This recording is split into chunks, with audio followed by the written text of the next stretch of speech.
salam sejahtera. Hari ini kita bersama dengan saudara yang paling dikenali di seluruh Malaysia sebagai saudara Lando di Tanjung Karang. P095. P095 di Tanjung Karang. Saya ada saudara mara kat situ. So untuk hari ini kita akan bertanyakan 7 soalan kepada saudara Lando berkait dengan iklim. Yang pertama sekali, Kementerian Alam Sekitar dan Air telah memaklumkan di Parlimen bahawa Akta Perubahan Iklim sedang digubal dan akan dibentangkan pada tahun 2025. Kami berasa ini terlalu lama dan perlu dicepatkan. Apa pendapat saudara? Pada pendapat saya yang kata now sering kali go back and forth di Tanjung Karang, di mana masalah ban pecah, masalah banjir, tali air daripada semuanya memang agak pada state of emergency lah pada saya lah, ya. Masalah ban pecah ini sudah bermula sejak sebelum tahun 2000 lagi, dan ada ban yang pecah sudah berlanjutan sebanyak 9 kali semenjak tahun 2000. Jadi masalah ini saya ambil prihatin dan kita percaya dan menyokong segala dukungan untuk mengangkat isu-isu tentang climate ni kepada pihak kerajaan untuk diangkat ke peringkat seterusnya ke antarabangsa pada kadar segera, emergency dan status standby all the time. Kena buat sekarang.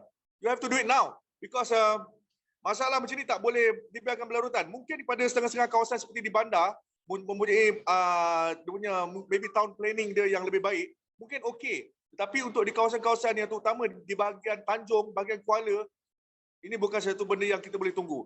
Kalau boleh, esok masuk. Okey, bagus. Terima kasih.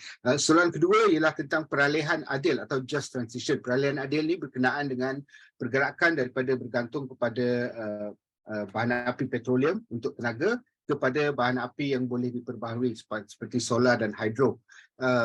Dalam konsep peralihan adil ni, kita ambil kira tentang kesan kepada orang asli, kesan kepada alam sekitar, kesan kepada hutan, kesan kepada hidupan liar. Apa pendapat saudara tentang just transition ini? Adakah harus dan wajib sebelum membuat peralihan ini golongan-golongan yang saya sebut tadi itu perlu diberikan pertimbangan yang sangat mendalam? Saya percaya yang satu hari nanti dunia akan berpindah daripada fossil fuel ni kepada satu tenaga kuasa yang baru. Cuma apabila diperdengarkan kepada saya tentang isu hidro ni melalui pembinaan empangan-empangan, betul? Betul. Empangan mega empangan lagilah tu. Dia akan menjadi isu kepada pemilikan tanah oleh terutamanya orang-orang asli lah, ya, pribumi dekat sini. Dan juga biasalah kalau Malaysia ni kau nak ambil tanah, dia kena deal dengan pejabat tanah lah, dengan itulah, dengan inilah, dengan politiknya lah, dengan semuanya. Semua benda dipolitikkan di Malaysia. So pada saya benda ni lambat. Dan juga dia akan pada saya akan menimbulkan masalah ketidaksenangan hati terutama kepada penduduk yang sedia ada berada di lokasi itu. Saya sebenarnya lebih terpanggil kepada satu bentuk kuasa baru seperti solar. Sebab kita perlu tahu yang Tanjung Karang di tempat saya bertanding ni, kawasan dia sangat luas dan masih banyak lagi lokasi yang boleh diterokai. Saya lebih bersetuju kepada penggunaan kuasa solar, di mana saya mencadangkan agar mengadakan solar farm, terutamanya di Tanjung Karang. Seperti mana kita dapat lihat dibangunkan di Jepun, di mana petak-petak sawah itu diletakkan solar panel, ya, di mana pemilik syarikat solar ini membayar sewa kepada petani-petani di sana. Dan saya rasa ini lebih sesuai untuk dijalankan di Tanjung Karang sebab petani kat sini pun dah rugi bertahun-tahun, bang.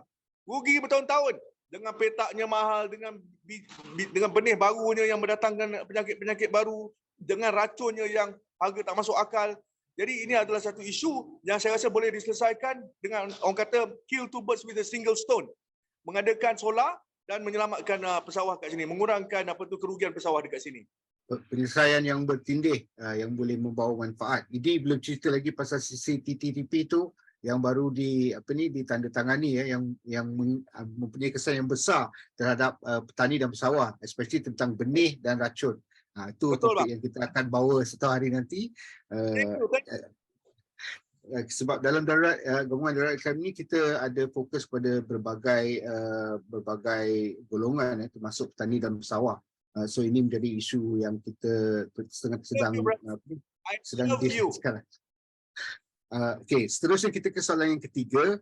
Soalan ketiga ni tentang maklumat atau data dalam Freedom of Information Act. Di negeri Selangor kita ada Akta Freedom of Information di mana semua data dan maklumat yang dijana oleh pihak kerajaan boleh didapati oleh rakyat. Tapi di Persekutuan ni belum ada lagi ya. So contohnya tentang belanjawan, perincian belanjawan, tentang data cuaca umpamanya, dan juga tentang lain-lain data yang berkait dengan rakyat kecuali tentang keselamatan negara. So adakah saudara bersetuju yang akta ini perlu digubal dan rakyat perlu diberi hak dan bukan saja diberi hak ya, tapi diberi laluan dan kemudahan untuk mengakseskan data ni supaya mereka boleh menilai sendiri apa yang kerajaan buat, apa yang MP buat, apa yang jabatan-jabatan dan kementerian-kementerian itu buat. Adakah dia buat cara betul ataupun dia setakat setakat sembang kencang saja. Saya sokong sedikit penggubalan terhadap akta ini supaya lebih open kepada masyarakat, sebab in the end we are the taxpayers, betul tak? We are the taxpayers, so we ought to have all the rights to know what's going on with Malaysia. Cuma tentang kerahsiaan kerajaan, pada peringkat itu saya percaya masih terdapat lagi kita boleh letakkan pada orang kata pada peringkat kerahsiaan lah, sebab bukan semuanya kita boleh orang luar boleh rahsia-rahsia terutama dalam sudut ketenteraan, perisikan keselamatan negara. Itu yang mana berkaitan dengan keselamatan negara perlulah dirahsiakan. Tetapi apabila ada projek-projek seperti contoh yang sekarang ni tengah kecoh LCS ya. Kalau dah lama macam tu kan, hasil macam tu, bongkarkan je lah. Itu pun walaupun itu pada saya itu rahsia ketenteraan negara, tetapi apabila sampai ke satu peringkat, we need to know daripada orang cakap-cakap bisik-bisik, sebab ini media sosial, dunia media sosial. We are going into tahun 2030 ni nanti akan datang, boleh kata dah tak ada rahsia dah, kan? Walaupun rahsia itu masih belum disahkan, belum disahihkan, tetapi it will go around. So mengelakkan daripada tomahan, daripada kekecewaan rakyat, mana-mana yang kegagalan yang melebihi jangka masa tertentu seperti jangka masa projek untuk disiapkan, perlulah dikeluarkan untuk pengetahuan umum sebelum menjadi satu tomahan yang teruk kepada kerajaan. Baik, sebagai satu contoh dalam perkara ni ya, satu ialah tentang EIA dan SIA dalam projek-projek pembangunan. Ini selalu dirahsiakan. Jadi orang tak tahulah pembangunan betul ke tak. Dalam kes LCS ni isunya kita dah keluarkan duit untuk memperkasakan keselamatan negara. Lepas tu ada gunting dalam selimut. Gunting dalam lipatan tu yang sendiri tak buat. Lepas tu kalau kita kena serang sekarang ni macam mana? Kapal tak ada, kapal selam tak ada, kebolehan tak ada. Lagi satu contoh yang saya nak bagi tu, bila kehilangan pesawat MH370 tu, pada masa tu Menteri Syamuddin selepas 11 hari baru mengaku yang mereka tahu pada masa kejadian tu kapal tu terpesong daripada hala tujuan, tapi tak nak cakap sampai investigator Perancis tu dia kata apalah kementerian ni, dia tahu tapi dia buat tak tahu. Lepas tu dia tak nak mengaku masa kejadian tu dia tahu kapal tu tukar haluan. So tu tengok nyawa berapa orang hilang macam tu saja. So itu antara contoh ni kenapa perlukan akta ni. So soalan nombor 4 ni yang saya kata ni ialah tentang aktivis termasuk saya, termasuk saudara, termasuk juga MP contohnya YB Wong Tek dan MP Fuziah Saleh, di mana kerana memperjuangkan hak rakyat, memperjuangkan kelestarian alam sekitar, isu banjir dan sebagainya, mereka dihukum ataupun diugut, dibawa ke mahkamah oleh kerajaan. So di Indonesia tahun 2013 telah pun digubal satu akta dan digunakan di mana pihak kerajaan tidak boleh mengambil tindakan terhadap aktivis dan rakyat kerana menyuarakan walaupun apa yang disuarakan tu tak betul. Ya, sebab mahkamah mengambil kira bahawa rakyat tu orang biasa, mana dia ada lawyer, mana dia ada researcher, mana dia ada kelebihan-kelebihan kerajaan untuk membuktikan benda-benda ni. Tapi dia sanksi, dia soal. Dia soal mengikut apa yang dia tahu. So kalau sanksian dia ataupun apa yang dikatakan tu tak betul lah. Dibetulkan sajalah, tapi tak boleh bawa mahkamah sebab dia sebut benda itu atas dasar menjaga hak dia sendiri. So Indonesia tahun 2013 dah gubal dan laksanakan akta ni. Kita ni sekarang masih takut lagi untuk bersuara. Sikit-sikit tak suka akta hasutan, sikit-sikit tak suka MC punya akta, sikit-sikit tak suka kita kata, kita tegur, kita tanya, dia tindas kita, polis lah, macam contoh yang berlaku pada saudara Fizi. Sikit-sikit cakap ni datang SPRM. So ini semua merupakan satu bentuk tindasan terhadap aktivis yang kita tak ada kepentingan politik. Yang kita nak jaga hak orang asli, hak hutan, hak air, hak jalan raya, benda-benda asas. So sokong tak ada satu akta ni yang menjamin keselamatan aktivis dan rakyat biasa untuk menyoal dan mengkritik kerajaan. Pada satu peringkat saya sokong, pada satu peringkat yang lain saya tidak sokong. Ya, sebab saya sendiri sudah 16 tahun berlawan dengan sistem, terutama dalam sistem penyelenggaraan jalan raya di Malaysia, sistem urus tadbir negara.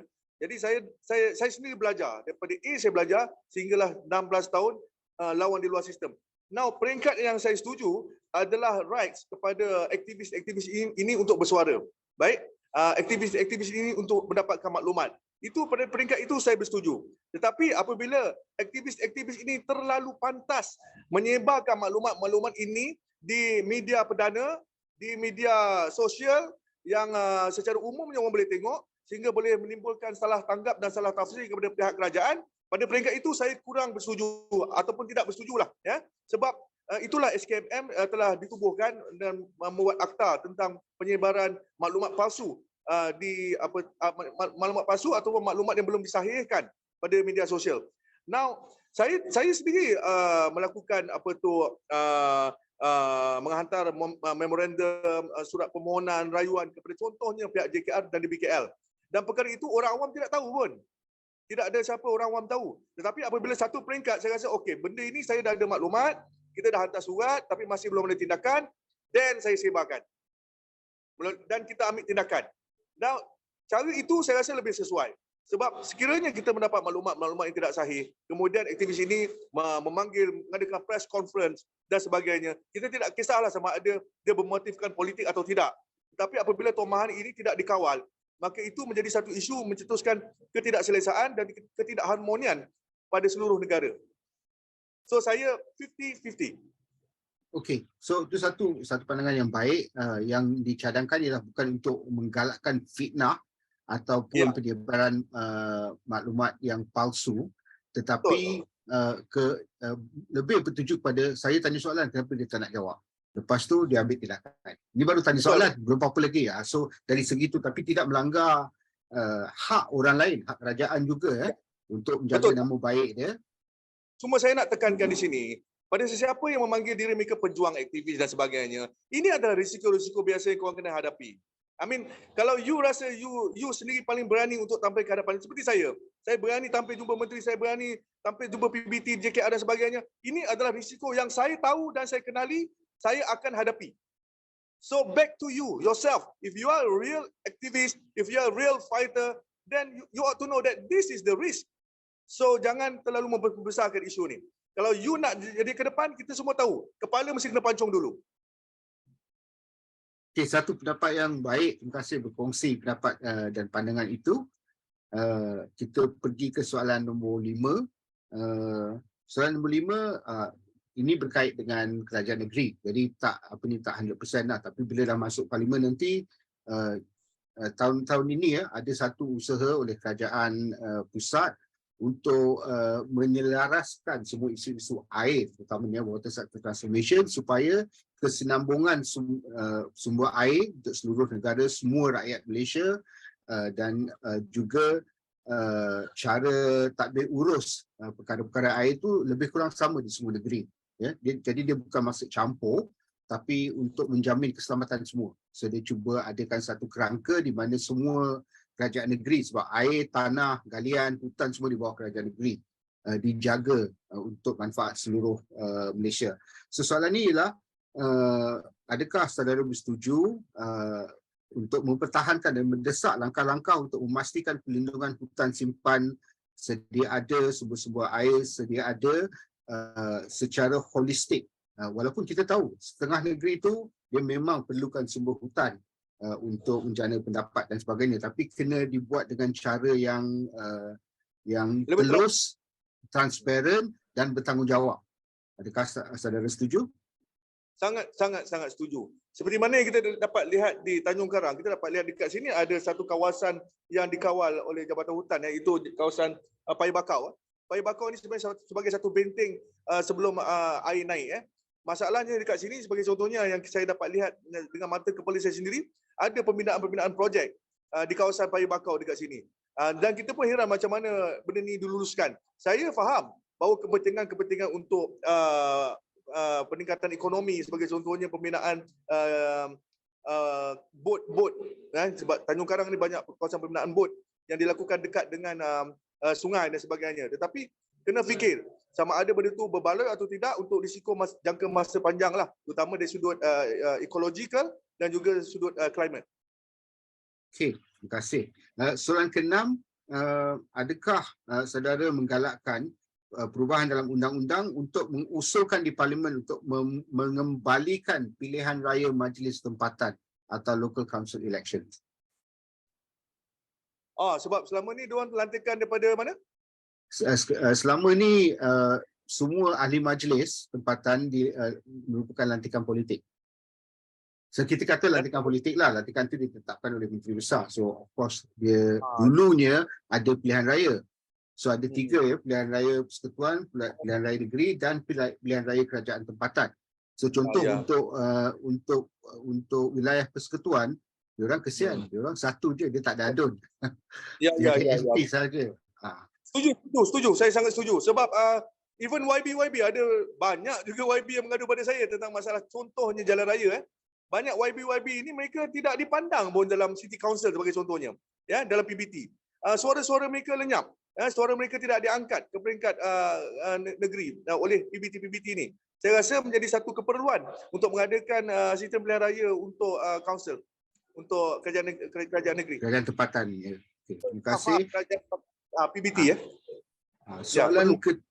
Soalan ke-7 ni sebenarnya tak ada kena-mena sangat dengan saudara, tapi saya tanya juga, bila mengangkat sumpah sebagai MP, sumpah tu ialah kepada raja, negara, perlembagaan persekutuan dan